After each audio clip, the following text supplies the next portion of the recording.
All right, let's dive into something that sounds like it's straight out of a sci-fi movie, but it's getting very real very fast. We're talking about a high-stakes showdown that's brewing between a revolutionary new kind of technology and the very foundation of Bitcoin itself. So let's just cut right to the chase. The big question on everyone's mind, could a super powerful quantum computer one day just crack Bitcoin wide open? Could it drain wallets and crash the whole system? Or is this all just science fiction hype? It's time to find out. So here's how we're going to break it all down. First, we'll look at what a quantum computer even is.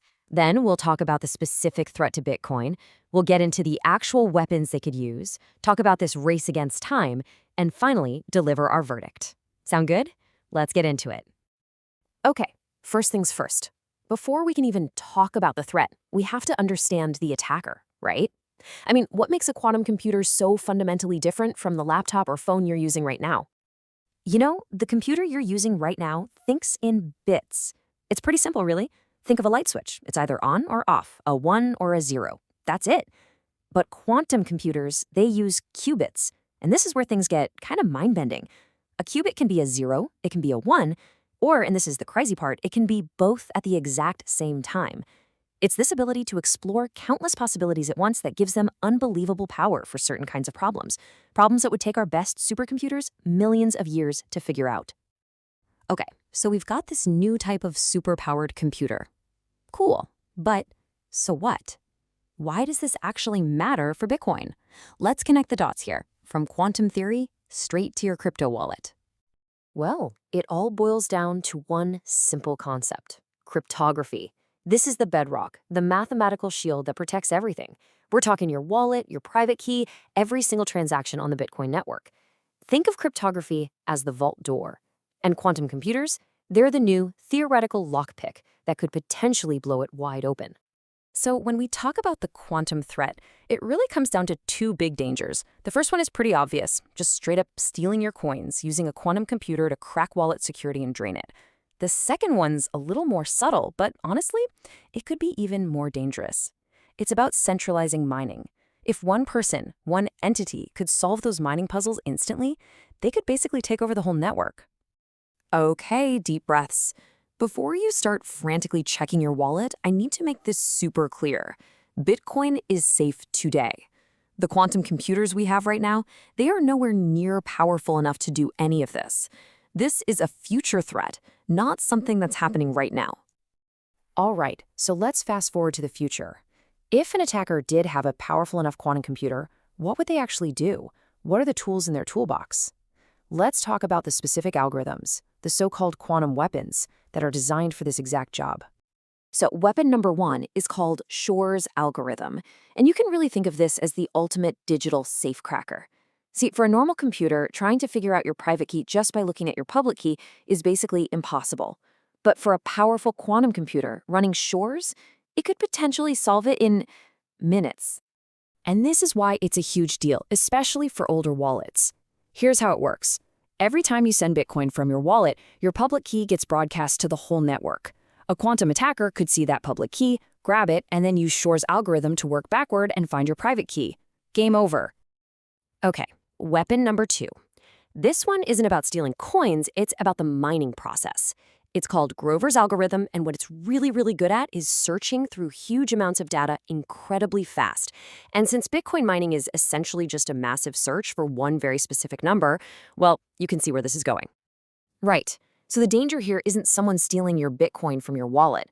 The danger is that it completely breaks the fairness of the mining process. It would give a quantum miner such a massive advantage that they could control the network. They'd validate all the transactions, get all the rewards, and Bitcoin would stop being decentralized. It would have a single point of failure, which is the very thing it was designed to avoid.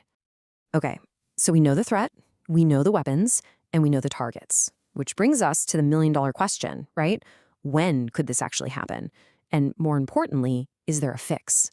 This is where the race against time really kicks off. So how powerful does a quantum computer need to be? What's the magic number?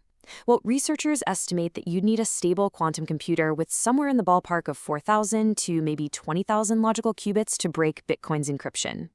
Now, to put that in perspective, the machines we have today are not even close. Plus, they're really unstable. So that buys us some very valuable breathing room.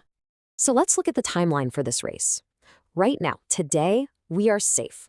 Over the next 5 to 10 years, organizations like NIST are expected to finalize the new standards for post-quantum security.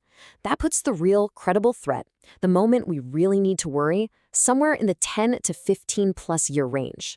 It's not tomorrow, but it's not a lifetime away either. So what's the defense plan? It's something called post-quantum cryptography, or PQC for short. And this isn't just a simple software update. It's a whole new generation of security algorithms, designed from scratch with one goal in mind: to be so tough that they can stand up to attacks from both today's computers and tomorrow's quantum computers. And listen, this isn't just some theory on a whiteboard. These solutions are real, and they're being developed right now. They've got these awesome sci-fi names like Dilithium, Falcon, and SPHINCS+. They might sound like something out of Star Trek, but these are the actual algorithms being tested to become the digital locks of our future. But here's the catch. Actually, implementing this fix is a monumental task. I mean, think about it with this analogy. It's like trying to upgrade the lock on every single door, on every house, in the entire world, all at the same time, without anyone losing their keys. The sheer scale of coordination required is just staggering. All right, so we've laid it all out. We have the quantum threat on one side and the post-quantum defense on the other. It's time to answer the big question we started with. Will Bitcoin make it through the quantum era? You know, if you look back at Bitcoin's history, its biggest superpower has always been its ability to adapt under pressure. It's been through major forks, huge debates, and technical hurdles that people said would be the end. This isn't the first time it's faced a major threat, and it probably won't be the last. It has a track record of evolving. So here's the bottom line. The quantum threat is very real. But, and this is a big but, so are the solutions being built to defend against it. So maybe the real question isn't, will Bitcoin die, but rather, will the Bitcoin community be ready in time? It's a race for sure, and the clock is officially ticking.